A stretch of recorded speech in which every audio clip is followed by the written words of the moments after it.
Hey World Civilizations, Mr. Lassiter with you, and in this video we're going to talk about one of the effects of the Treaty of Versailles, which was the creation of the League of Nations, an international organization that was designed to prevent war and keep world peace. We do know kind of long term that this is going to fail, although it's seen as a forerunner of the still active United Nations. So let's take a look at our video goals. I want to try to figure out how this League of Nations comes about, what the aims or goals of the League of Nations were, and what were their strengths and weaknesses. And then we'll try to evaluate some of the successes or failures of the League of Nations. So a little bit of background. As I said, it was set up as a part of the Treaty of Versailles. And it was actually one of the goals of the United States President Woodrow Wilson's 14 points. Point 14 said, quote, "A general association of nations must be formed under specific covenants for the purpose of affording mutual guarantees of political independence and territorial integrity to great and small states alike." Basically, an international organization is needed to ensure that everybody had security. Big states, big nations, small nations. And it was envisioned as a truly international organization that everyone would be a part of that could maintain peace and security. And it would mainly do this by preventing war. So a little closer look at the aims or goals of the League. You see here pictured the first meeting of the League of Nations. It wanted to promote international cooperation, peace, and security, of course, as we said, by preventing war. It also wanted to promote open relationships and honorable relationships between nations. It wanted to develop a system of international law and hopefully international court system. It wanted to maintain treaties between nations and make sure that those treaties were fair and followed. And of course, it wanted to deal with issues of health, security, aid, human rights, and the like around the world.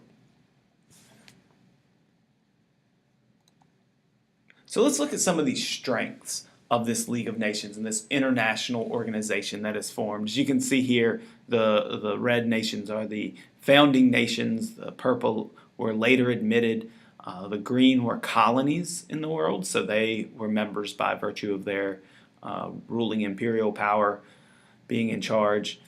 And then the white nations, the ones that are not colored in here, were non-member states. And if you look closely, we're going to talk about why the United States did not join at greater length.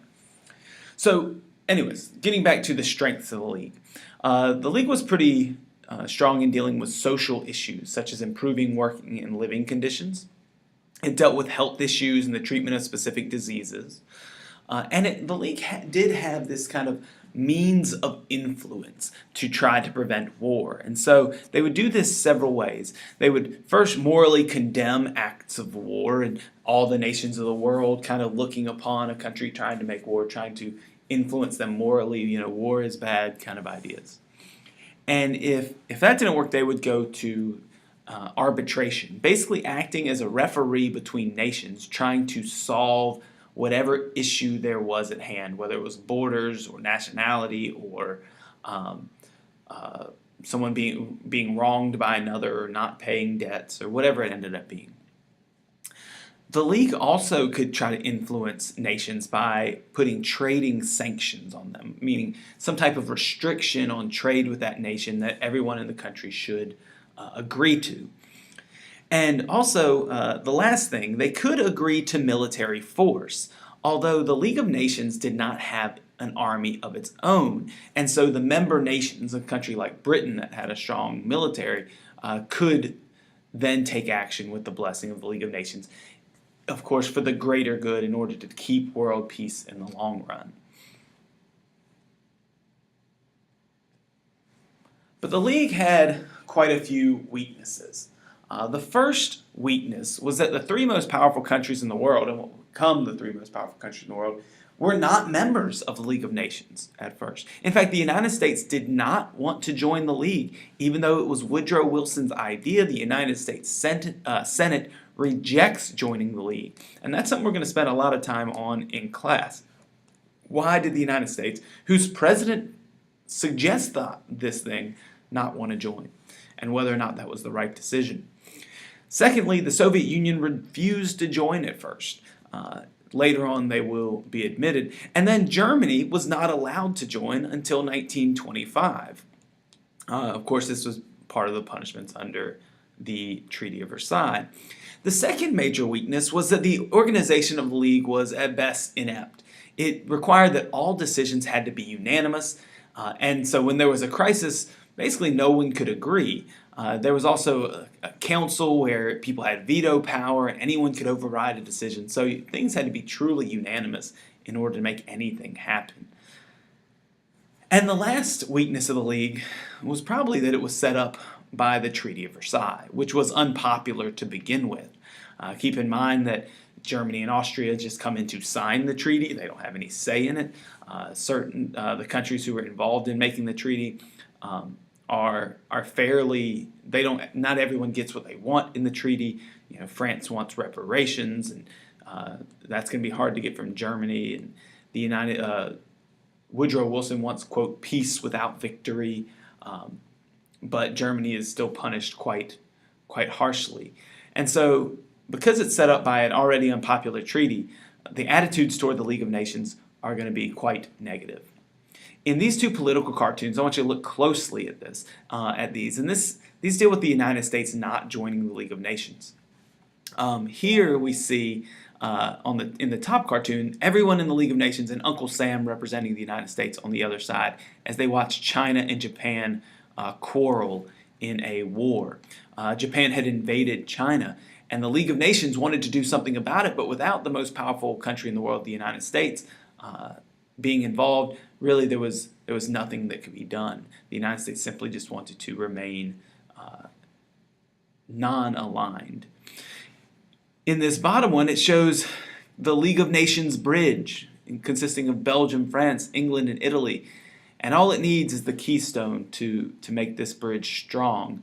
But as you can see, the United States and Uncle Sam sitting by the side, despite the bridge being itself designed by the U.S. So let's evaluate the League. We can't say that it was a complete failure, although some people might take that opinion.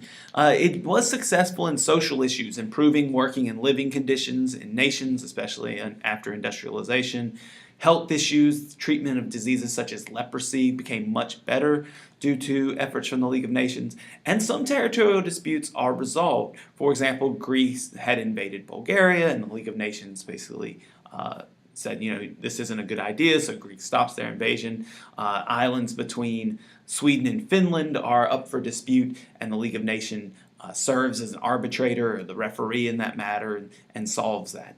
However, the failures are much more high profile. They were unable to enforce this idea of collective security, people giving up some of their own kind of sovereignty in order to protect the security of the world. They also were unable to stop aggressive countries, and this is most well known in Germany and Japan in the 1930s. Germany wants to take over land, they become very aggressive, World War II breaks out. Japan invading China, starting a war, starting kind of the conquest of the Pacific.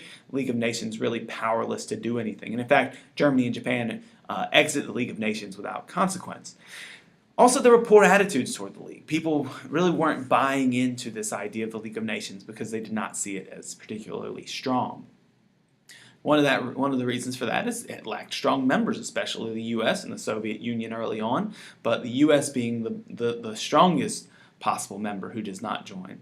And then also, even though there were some successes in resolving disputes, ultimately this proved very difficult for the League of Nations because every decision had to be unanimous. And so in some disputes, not resolving those, that could be seen as a major failure of the League. We'll talk a little bit more about these tomorrow and see if some of these failures could have been successes had the United States joined the League. Take a look at your video goals. If you can't answer these questions, you need to go back and rewatch the video. Have a good day.